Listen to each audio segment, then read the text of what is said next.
Sendai, where these images first caught the powerful tsunami roaring ashore. On the ground, as we try to get closer to the coastline, evidence of a city still on edge, buildings still smoldering, an oil refinery fire is still raging. Washed-out roads are making it difficult for firefighters to put it out. Emergency vehicles raced out of the tsunami zone. They're yelling at us because they're saying that a tsunami is coming right now. They're yelling at everybody to get out of the way. So we're leaving the area. After more than 1,000 aftershocks, there have been many of these warnings. Have you had subsequent tsunamis? Even the emergency crews have lost count. In an evacuation center, we found Michiko Hashimoto, still traumatized. She told us her mind won't let her remember most of it, except running. These families had 40 minutes to get to safety after the quake, but even this evacuation center, a mile and a half from the coastline, was swallowed in the tsunami, 5 feet high. 82-year-old Tomoko said she was frightened. Even the cars in the parking lot were floating. More than 1,200 people crowded at this one shelter alone, where officials are taking down names, trying to verify just how many are missing. Most of the victims from neighborhoods bordered by 2 waterways. Is this where the 500 and 600 houses are that are completely damaged?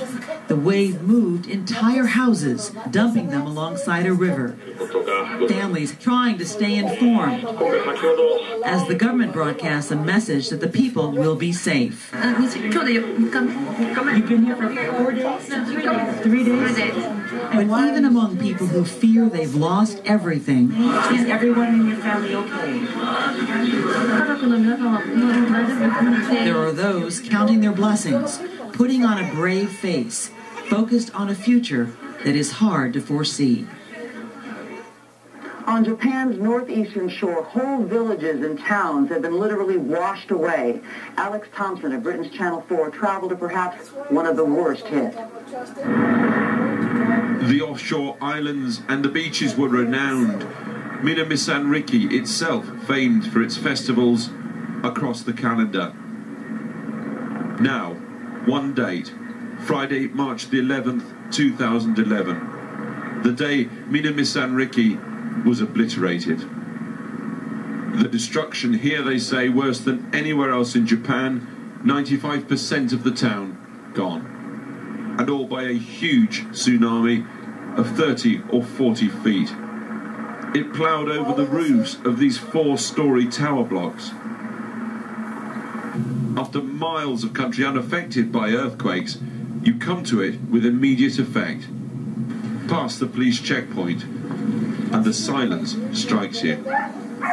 Kites and buzzards quarter the rubble. And yet another body, quietly removed with whatever dignity an old blanket can provide. Squads of police continue the retrieval process, but hardly anybody here appeared to be looking for survivors. As if this town hasn't suffered enough. It's frankly, well, the pictures tell their own story. It's pulverised, and right now we're being told to get out because they're saying there's another tsunami alert. So as you can see, we've got to go. Between such alarms, they wander back during the day. Some bewildered, others phlegmatic, but all simply dwarfed by this. The empires of men upturned in moments. Tell me, how many people have been killed in this town? I'm not sure, but according to the news, 10,000 people died out of 17,000 people in this town. 10,000 out of 17,000? Yeah, very sad. Killed in this awful collision between the incomprehensibly vast with the pathetically intimate.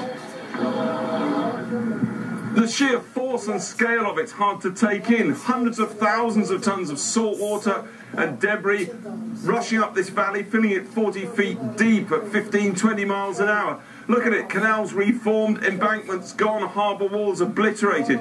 Where I'm standing now, look at that. It's over 1.5 miles inland from the harbour and the distant sea way down there, also obliterated. And when you go this way, you look up the valley, look at that, up past the old telecommunications building and round the bend.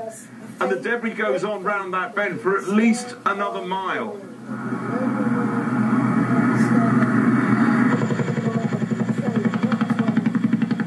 There is no hospital here, that's gone.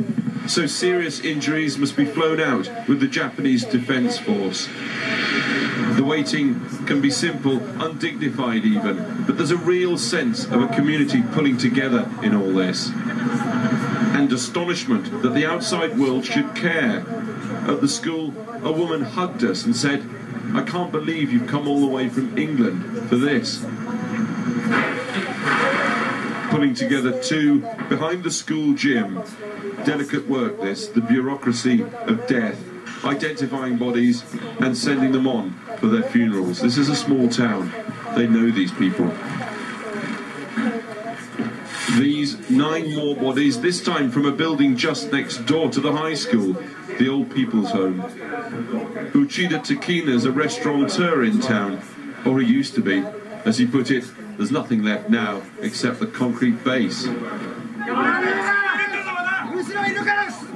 They're shouting, "Run, run," and not very politely either.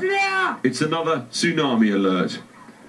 Nothing happened here, though in fact there were a couple of tidal waves a little further up the coast. And look at the faces in what's left of this town. You take such warnings seriously. And should you wonder why so many are missing, presumed dead, when the town had 30 minutes warning between quake and tsunami? The answer's in the terrain, hemmed into a steep valley, north, south and west. The one road out was quickly jammed as the 40-foot wave began coming in. We'll be back in a moment with more of the disaster in Japan.